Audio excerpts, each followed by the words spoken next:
Hello, good morning.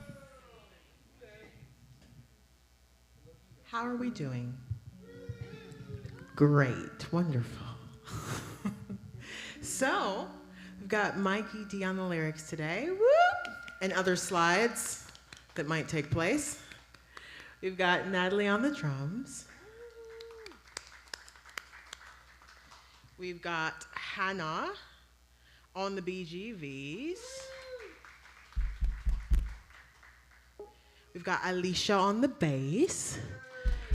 Whoop. We've got Peter on guitar. Seth on the keys. And I'm Gianna. I'm going to be singing and playing guitar. We have a new Christmas song that we've not done here yet at Diff Church. So now is the time where you can stand and sing with us. Be merry.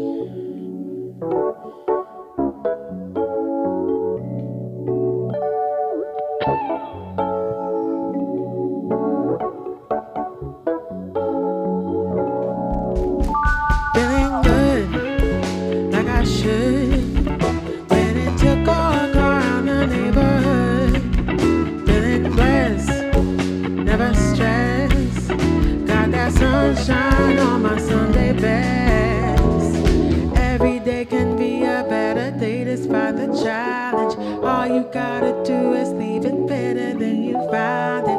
It's gonna get difficult to stand, but hold your balance. I just say whatever, cause there is no way around it. Everyone goes down sometimes. You just gotta know it'll all be fine. It's okay.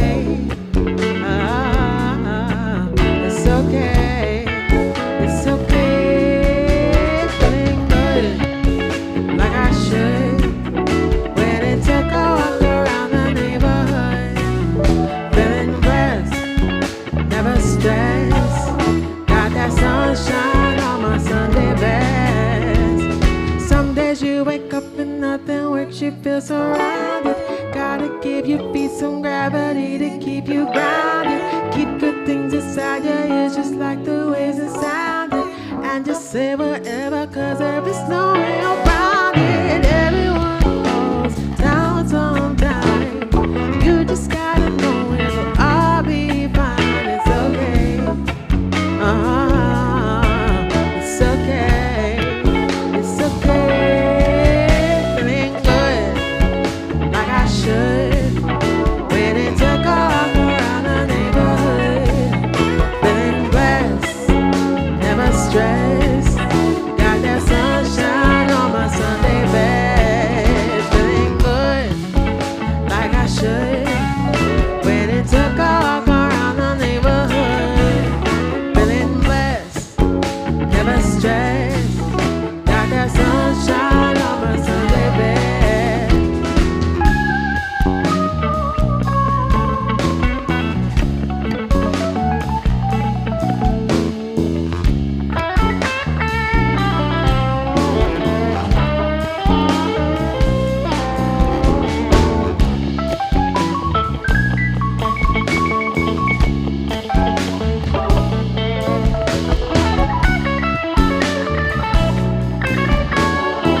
Shine on my Sunday best. Feeling good, like I should.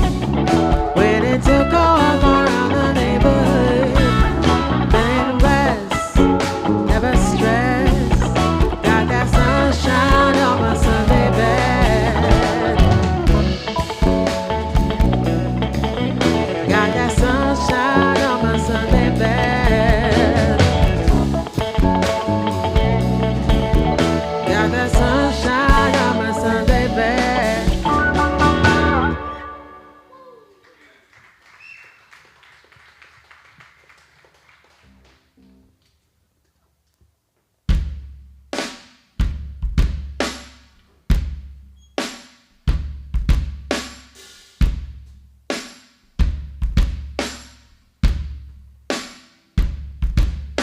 If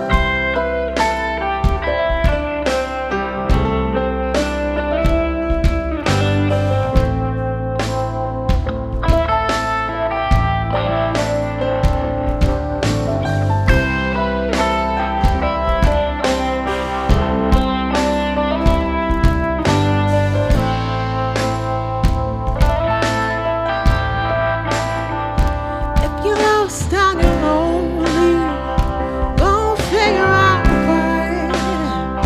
Take a trip to your dark side. Go on and have a good cry.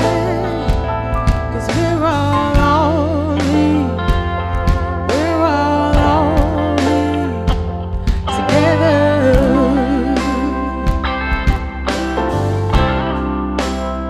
I want to see your sadness. I want to share your sin. I want to be your beloved. I want to be let in. Don't you just, don't we all just want to be together?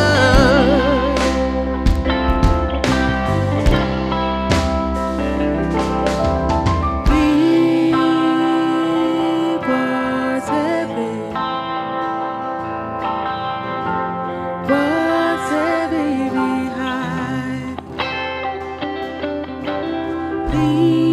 Leave what's heavy. What's heavy behind? If your face is down, take a look around. Do your fingers move? Do your lungs inflate? Are you tired or you're weary of the hidden hate you've been holding?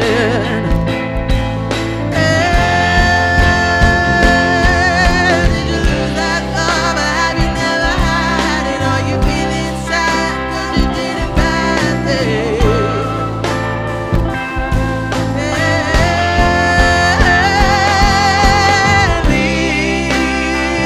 Leave what's heavy. What's heavy behind? Leave what's heavy. What's heavy behind?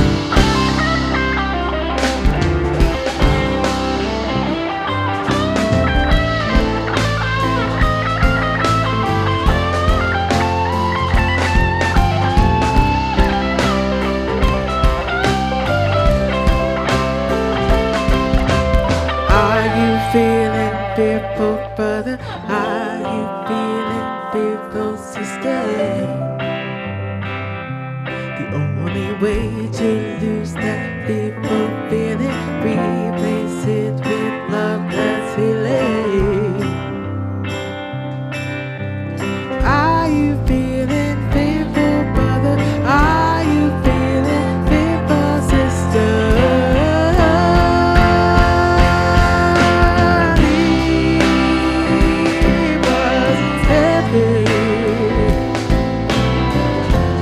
What's heavy behind?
everything I need. You are everything I need. I see you there looking my way, shining bright like the sun.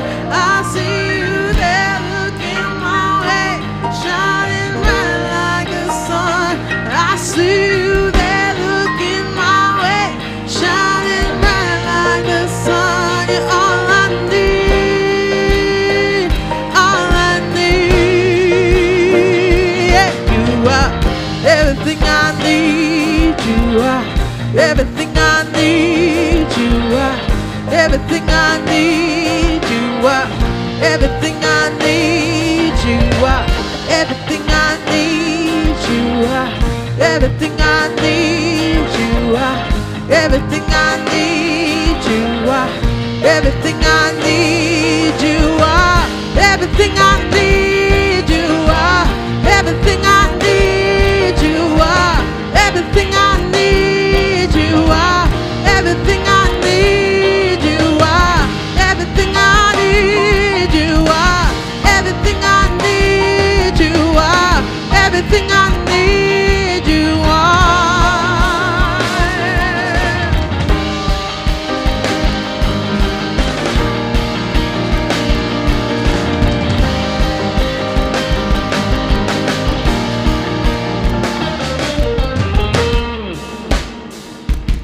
This is where you can join. You take me down to the river till I'm satisfied. You take me down to the river. Woo! You give me joy for my morning till I'm filled inside. You give me joy for my morning. You take me down to the river till I'm satisfied. You take me down to the river. You give me joy for my morning till I'm filled inside. You give me joy for my morning. Joy for my morning. Joy for my morning.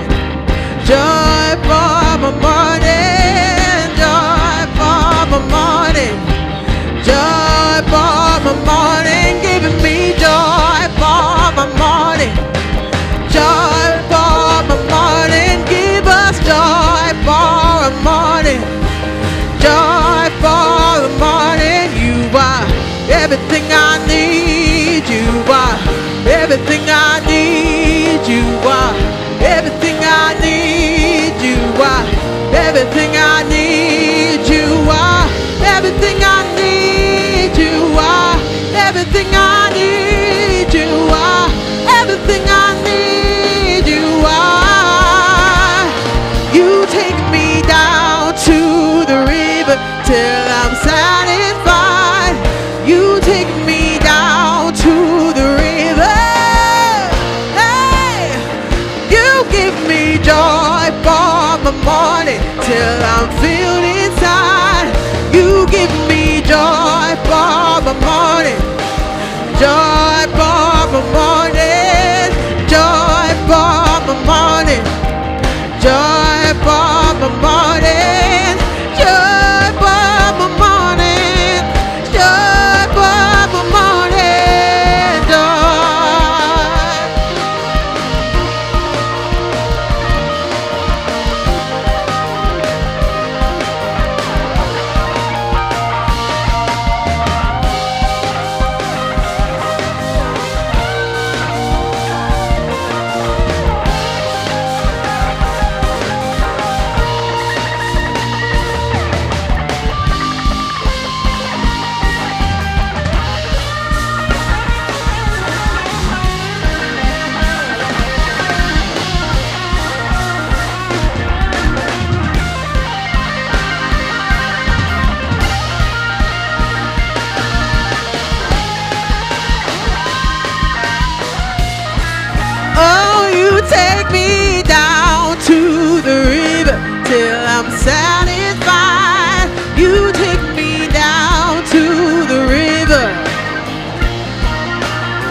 morning till I'm filled inside. You giving me joy for my morning, joy for my morning, joy for my morning, joy for my morning, joy for my morning, joy for my morning, joy for my morning, joy for my morning.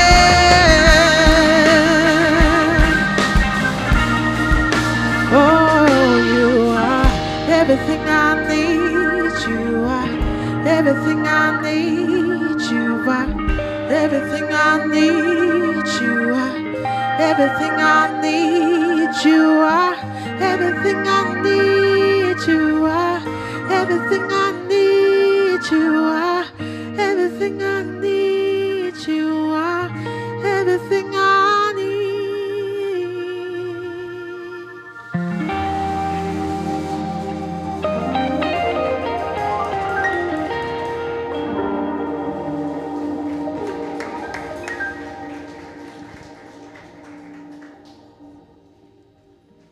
Bruh.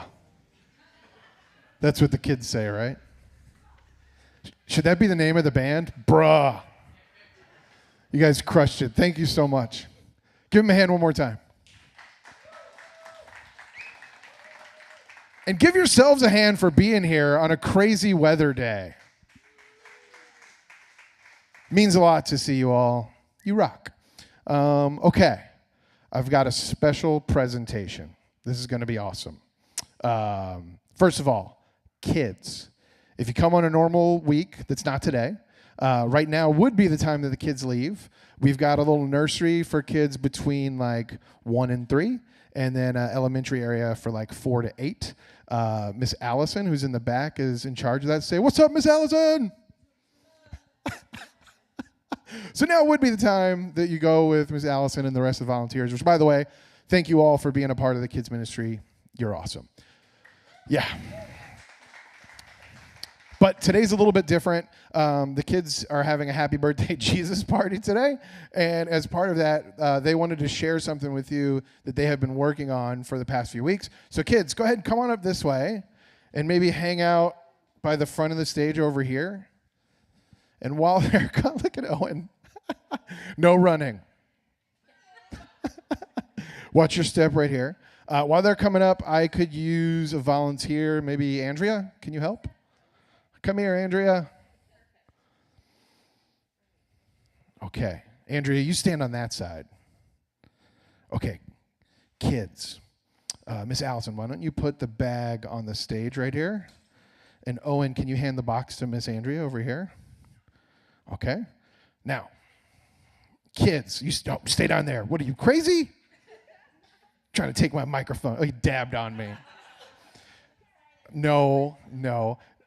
Can I tell you guys a sort of gross story? Is that okay? I'm doing it. Okay. So, this is going to make the service like 10 times longer. I'm sorry. I was at a birthday party with him yesterday. And it was his kids, someone from his school, and there's a guy there who works for Creative Loafing, right? He's in the news. And I went a couple weeks ago for Career Day. Oh, I'm doing it. And I spoke. You don't want me to do it? No. Are you embarrassed? No. Okay, I won't tell it. Don't do it. Okay. If you do it, I will torture you for the rest of your life. You're going to do that anyway, pal. I might as well get some use out of it. Okay. We're not going to do it. You'll just have to come find me if you want to know how it ends. All right. So in this bag are some things that the kids made. Do you guys want to take turns showing them off? All right. So for the past couple weeks, they've been working on these ornaments. And these are really cool. They made them for their families. If you want, just kind of show it off to the crowd. And then one by one, take them over and drop them in the box over here for Miss Andrea. Okay? So can you show the crowd the ornaments? Ooh, yeah. All right, now, Owen, can you help the other kids take them over here? Be gentle, okay? Be gentle. All right, let's see. This one's pretty cool, right? Here's one. It's cool. These kids have been working really hard. And Miss Allison, thank you for putting this together. Here's one right here. I got one more, whoever wants to take it over. So they made these ornaments. They're going to take them home to their families. They're going to hang them on the tree and always remember these couple weeks. Okay, now, the really cool thing is they actually made 2 sets of ornaments, and the ones for their family are already at home. And this box of ornaments that Andrea is conveniently holding is going home with her. Yeah, I heard that you needed ornaments for your Christmas tree, and so the kids made you some ornaments. Say Merry Christmas, Miss Andrea! Unfortunately, we will need the box back because that's where the coffee goes. Oh. Anyway, all right, kids, go have fun. Happy birthday, Jesus party. Woo! Thanks for playing along, everybody. Okay. Hi, I'm Jarrett. If we've never met before, if we have met before, I'm still Jarrett. Best way to connect with us, take out your phone, go to diff.church. You can shoot us a message, let us know if we can pray about anything for you. You can give us messages like, the welcomes are awesome, or the band's really good, or whatever. Whatever. Today, after service, we're going to go hang out at Baba. Anybody know which direction that is? That way? Walkable? Not walkable. After church, Baba, that way. Get in your car, because the weather's terrible anyway. Actually, raise your hand if you kind of like this weather. Yeah, me too. Me too. My dog doesn't, but whatever. I think that's it. Next week, Christmas Eve, service is at the normal time. Please wear your Christmas attire. If it's an ugly Christmas sweater, awesome. The uglier, the better.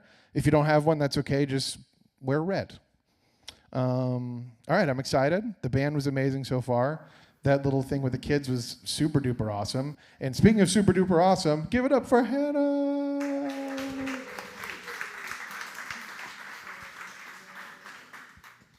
You all better participate next week. You better dress up for Christmas, or in the spirit of the season, I will yell at you from stage. Don't be a Scrooge. Now, seamless transition. Today we are going to talk about why we have the Feast of Christmas and why it is on the 25th of December. The answer is not Jesus. I'm terribly sorry. Shout out to Jarrett, who put this on the schedule for us. Also, shout out to the Robcast, which is a podcast hosted by Rob Bell. There was an episode on this subject, in the before times, 2017, when I was just a child. Just kidding. Much of what we're going to discuss today comes from that. I love Rob Bell. If you don't know does anyone know who Rob Bell is? Okay, a few of you.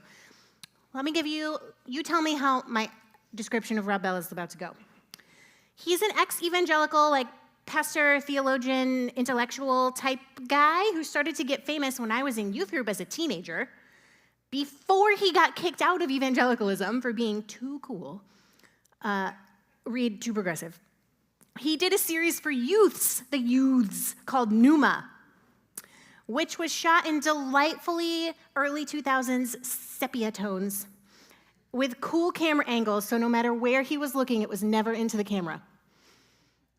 He was very cool. I was 14, and I was this is the coolest person who has ever talked about God that I have ever seen. He had before the youth pastor look was a thing, with the horrible, he had the rectangle glasses, and I was that is cool, because I had terrible glasses. If you were attending youth group at an ambiguously charismatic Assemblies of God church in 2004, where your youth pastor organized fun activities such as praise and worship and dodgeball and maple syrup chugging contests until you barf, then you know who Rob Bell is. He is arguably less cool now because he's getting old. I am arguably more cool because I am very happy none of you knew me in youth group. Same. Okay, back to Christmas. Why does Christmas exist? Now, we have, of course, the human story of Jesus that we find in the Gospels. We have Mary pregnant. She goes home with Joseph. For the census, they get there. There's nowhere to sleep. She gives birth. They end up sleeping with the animals. They put Jesus in a manger. Wise men appear. Jesus, yay. We'll talk about that next week, et cetera, et cetera. We have this baby Jesus story. But why do we celebrate it on December 25th specifically?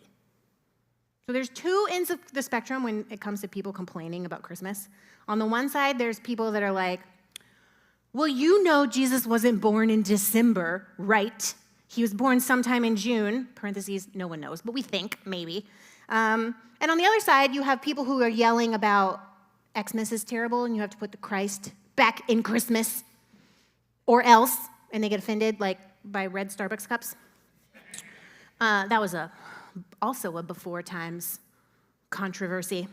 I can resolve the Xmas conflict in 2 sentences, okay? I want you to put this in your back pocket for arguing with your in-laws later this week. Christians invented Xmas because X is the symbol for Christ. It is the Christos in Greek. So when you say Xmas, it literally means Christmas. Just save that for later. The Jesus not being born in December problem will take us more than 2 sentences to discuss. It's kind of fascinating. We need to keep at the forefront of our minds while we're thinking through this. One question: what is the universal cosmic story that the Feast of Christmas is telling us? Because the story behind the Feast of Christmas is a myth. And by myth, I do not mean a story that is not true. I mean it's a story that is so true, it can only be told in metaphor. It's universally true. It's true on a soul level. It's so true, it will make you groan in recognition. There is a false dichotomy between Christmas and the winter solstice. I hear people arguing that Christians just took over the winter solstice and we just obliterated all of the solstice traditions and it was entirely cultural appropriation from thousands of years ago. We're still upset about this. And Christianity was a thief and we shouldn't even be celebrating Christmas. And actually, when I was growing up, there was someone in my church who would not let their family have a Christmas tree because it was pagan. They eventually changed their mind and then they had a Christmas tree. And they said the Holy Spirit revealed to them that it was okay. And I was a kid, so I was like, it's still confusing. I think this is a false dichotomy. It diminishes both Christmas and the winter solstice. Okay, so Christmas is a major feast, as a thing that we celebrate that happens. Does not even start happening until the 4th and 5th centuries after Jesus was born. So 400 or 500 years later. There's no Christmas before then. The birth of Jesus is acknowledged as something special, but the core feast that powers Christianity until that point, and still to this day, is Easter. It's like the Jesus Super Bowl. It has always been Easter. It will always be Easter.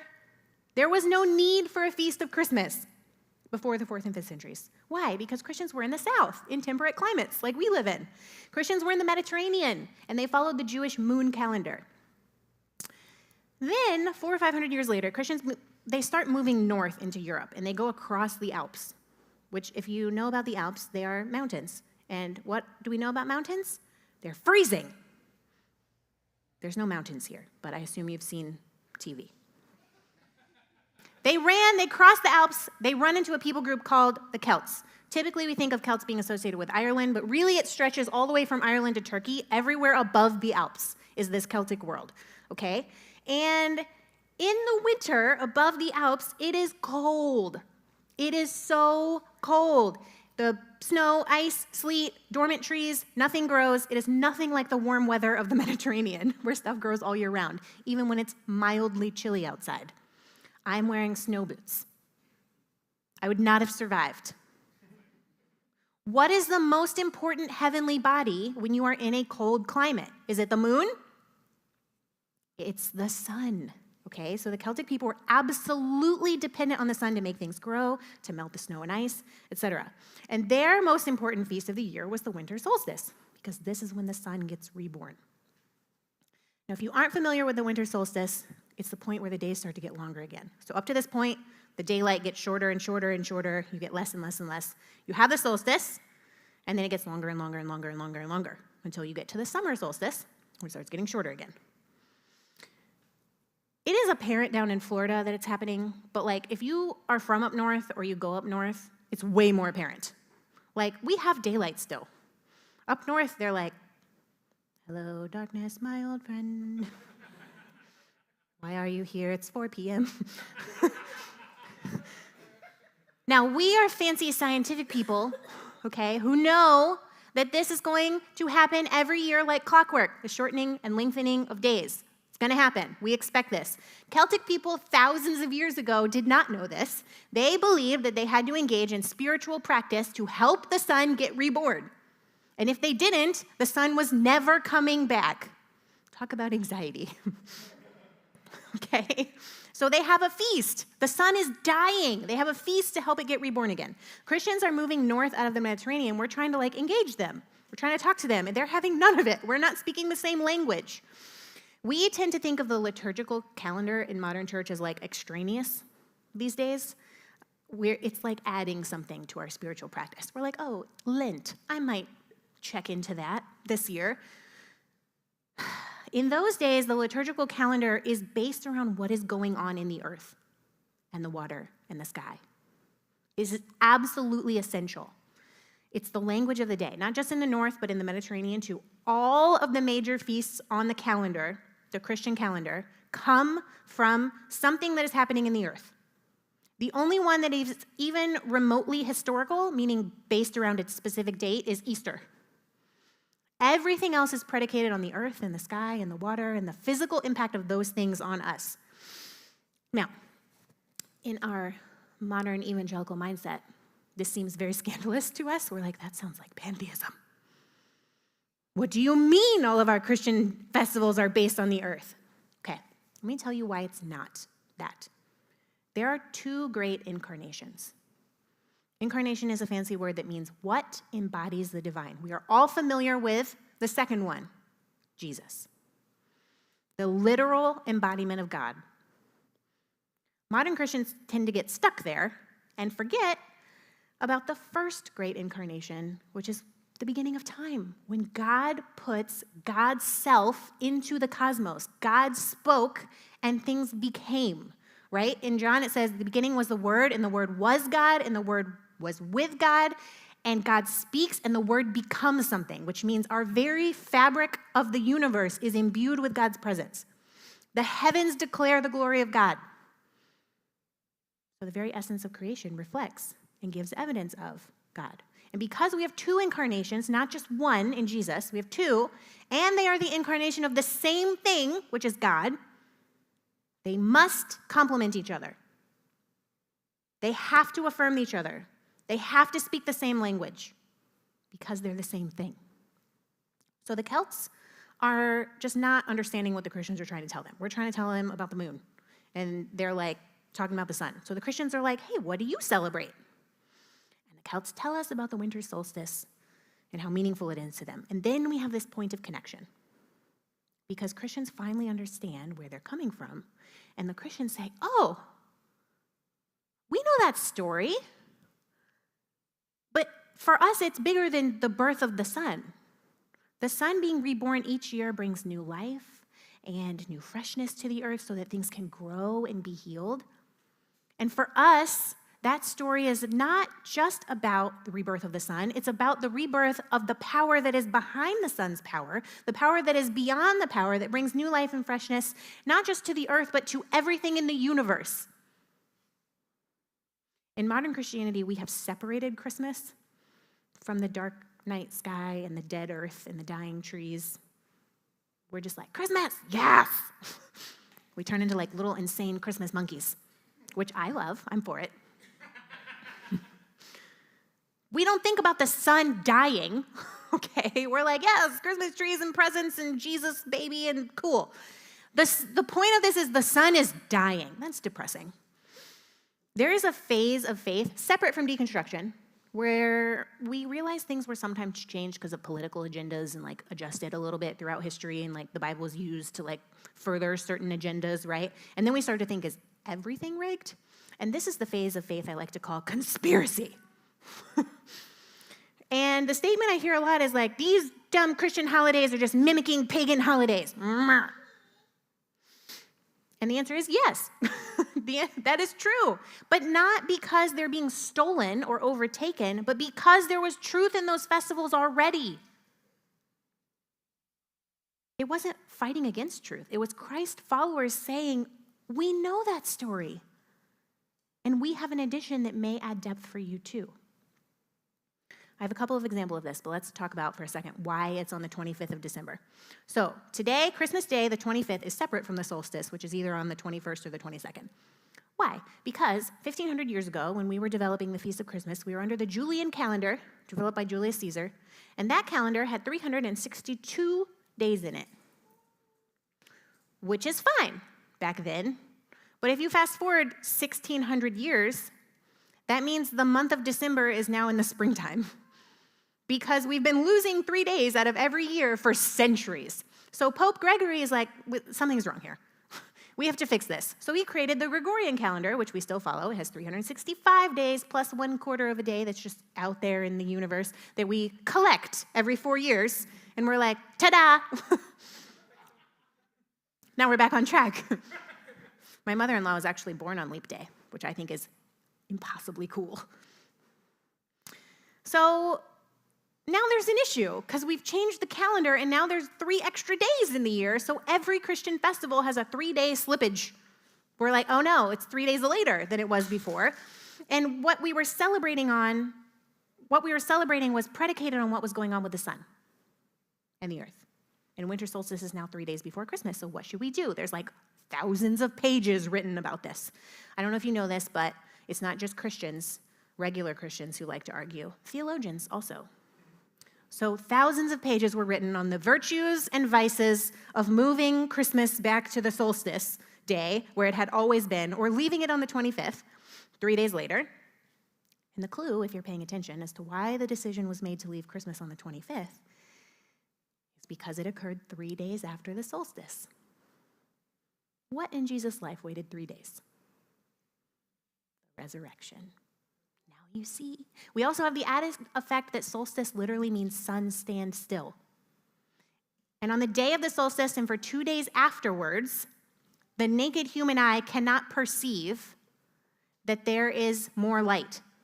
It is only on the 3rd day that we can begin to notice that there is a little more light in the world, that it's a couple minutes longer.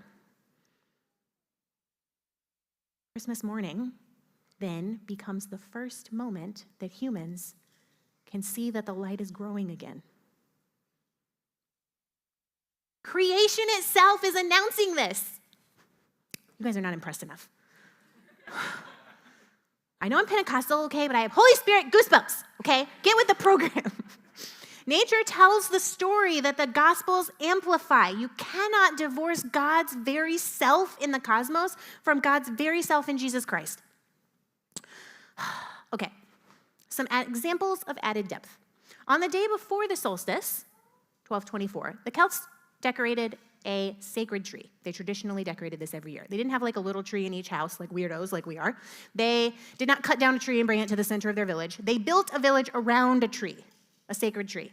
And on the day before the solstice, they would decorate it with dried fruit, like apples and pears and oranges, winter fruits. In their lore, the sacred tree gave them fire because the oak tree gets hit by lightning all the time.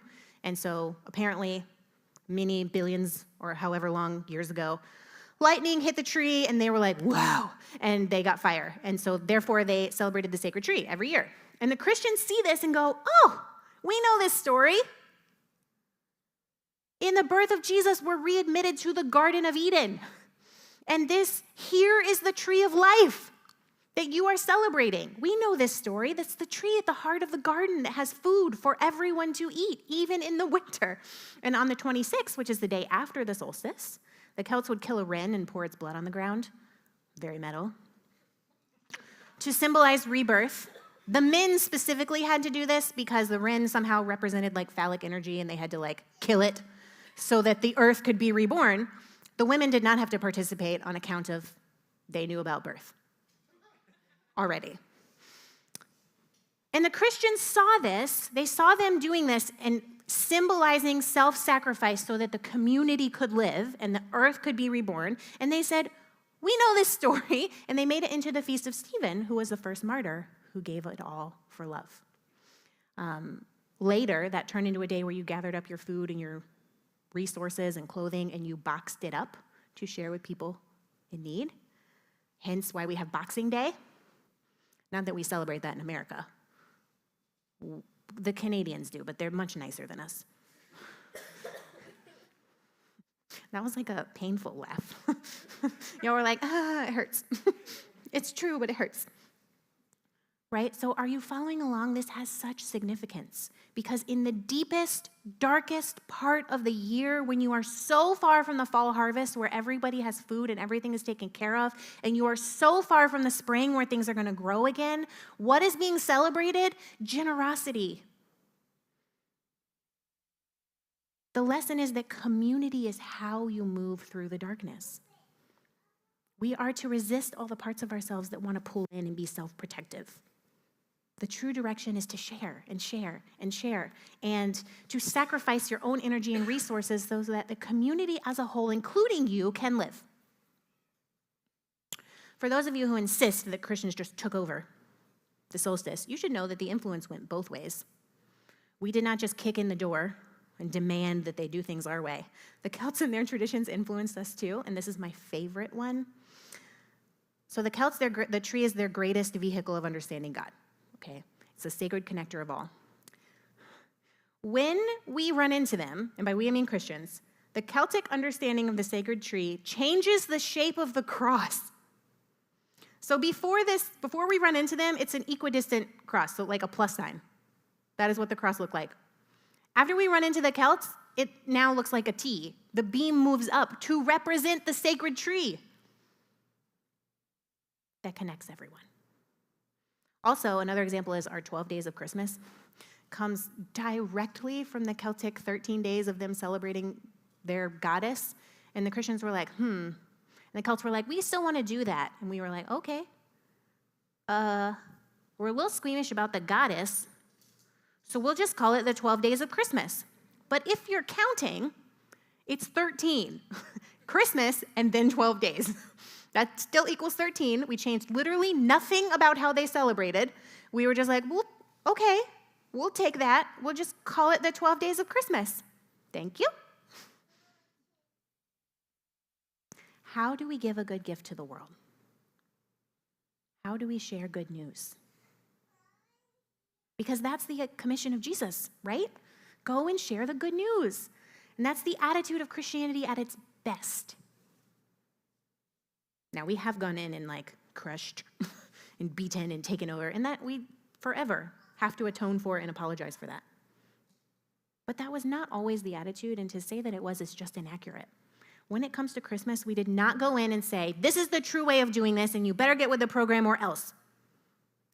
Instead, we went to a people who were different than us, and we said, tell me how you understand your world, because Jesus is already here. Y'all can come back up. When we are in our best selves, and we go to a people who don't know the story of Jesus, we go in and listen to their stories first. And then we say, oh, yes, you do know. Because you know the story that's going on in the earth. You know the story that is going on in the sky. And guess who's in the earth and the sky? It's God. Now let us offer you an addition. You don't have to take it, but if you want it, it may make it even more meaningful to you. The idea that we take God places is ridiculous. God is already there. We just get the joy of pointing it out. When it comes to the story of Christmas, it's so intertwined with the winter solstice because that is a story that is universally true. It's so true it will make us groan. We have all been in the deepest dark. Watching the sun, the light in our life, the hope that we depend on get smaller and smaller and darker and deeper. We have been in the cold days where we're so far from autumn when life was flourishing and so far from the spring where life is coming that we can hardly imagine it getting any better or being any different. We have all been in that lonely, terrifying place. Every human. Christmas comes in with a different message. An addition to that universal story that we all know in our bones. Christmas does not say we have to engage in spiritual practice to make hope come again. Christmas actually doesn't even want us to land on mustering up a little hope. It's a great place to start. But Christmas is about more than hope. Christmas wants us to know, not just hope, to know that it is precisely in the darkness that the light is born. When we go to the deepest darkness, that is where the fresh beam of light will come to appear. The deepest dark is not the place where grace goes to die, where grace goes to be reborn.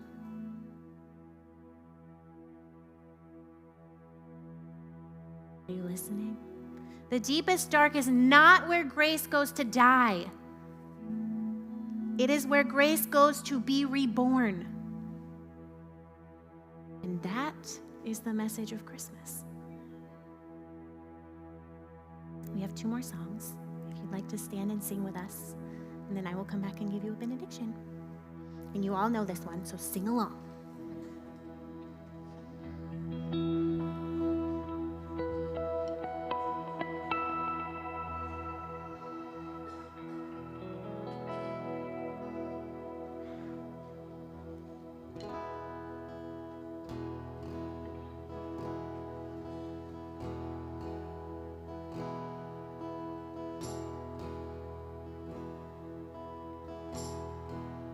Silent night, holy night, all is calm, all is bright, brown young virgin mother and child, holy infant so tender and mild, sleep.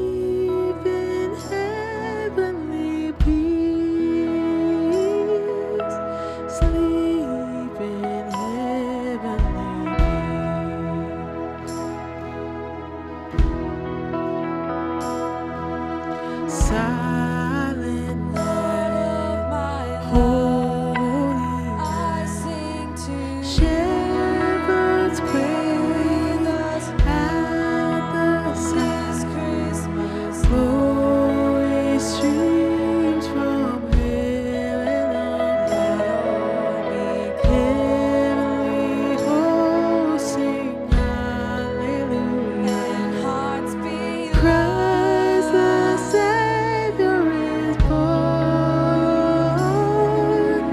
Christ the Savior is born.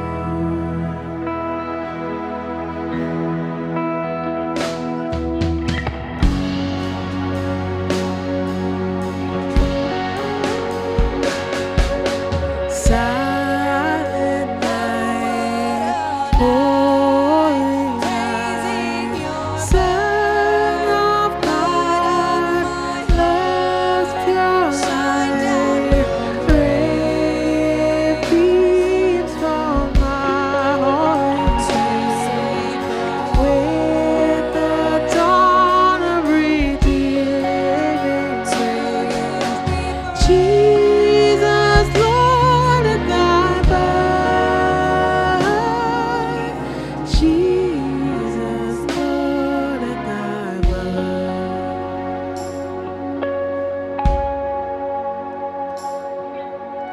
Silent night, holy night.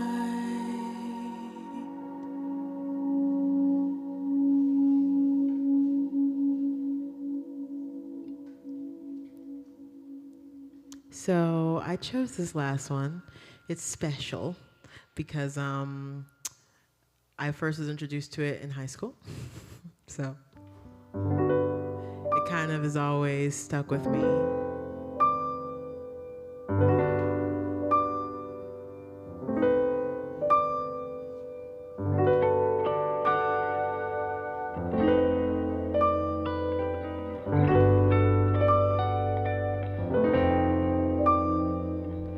Christmas time is here, happiness and cheer, fun for all the children call their favorite time of year. Snow carols everywhere, olden times and ancient rhymes of love and dreams to share. Sleigh bells in the air, beauty everywhere, Yuletide by the fireside, and joyful memories there. Christmas time is here, families drawing near. Oh, that we could always see such spirit through the year.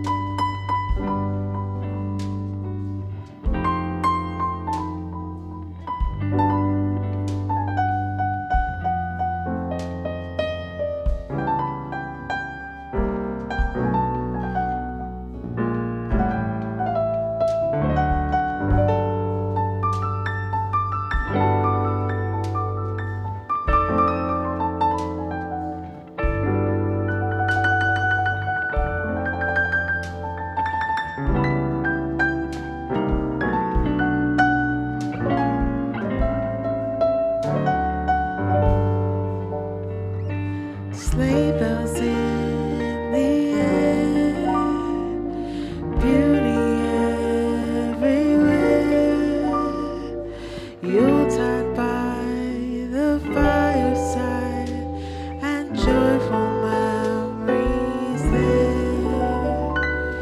Christmas time is here, families drawing near.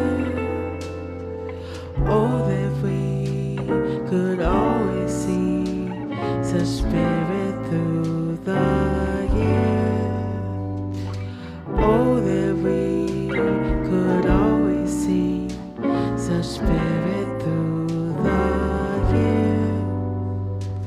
Oh, that we could always see such spirit shine through Christmas, Christmas, Christmas, Christmas, Christmas, Christmas, Christmas, Christmas.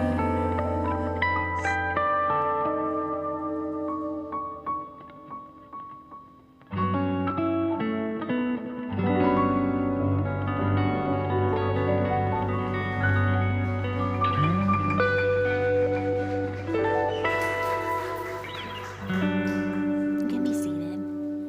Thanks for being here. Next week is Christmas Eve, so come for that. We'll talk about Jesus. Unless you don't want me to, but I'm going to. Brunch today is at Baba. It's a Greek restaurant that way on Central. If you are going to brunch, please come find me and tell me, because I will be there eventually. I have to feed the baby. So I want to know if you're going. So come find me if you're going. If you like what we're doing and you want to help us keep doing it, you can donate online or in the box in the back. And I have a prayer for you. So close your eyes and bow your heads like good Christians, or in the spirit of doing whatever you want, do whatever you want. I'm going to pray with my eyes open because I get distracted otherwise. Loved ones, are you walking in the dark with only icy apprehension and the dead leaves of doubt crunching under your feet? Are the soles of your shoes worn down from the constant trudging on rough roads? Are your shoulders heavy and your head bowed under the weight of this world and its horrors? Take heart. Darkness is not the end. In the dark, the heartbeat of the universe still sounds. Can you hear it? The bass notes of the cosmos sounding of God's everlasting love.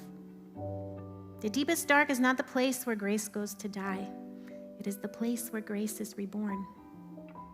Listen to the heartbeat of God. You are loved. You are loved. You are loved. Like a precious baby in its mother's womb, can see no way out, but knows it is utterly safe and cared for. may you know that light is coming. Jesus is already here. Hosanna, we will be reborn. Amen.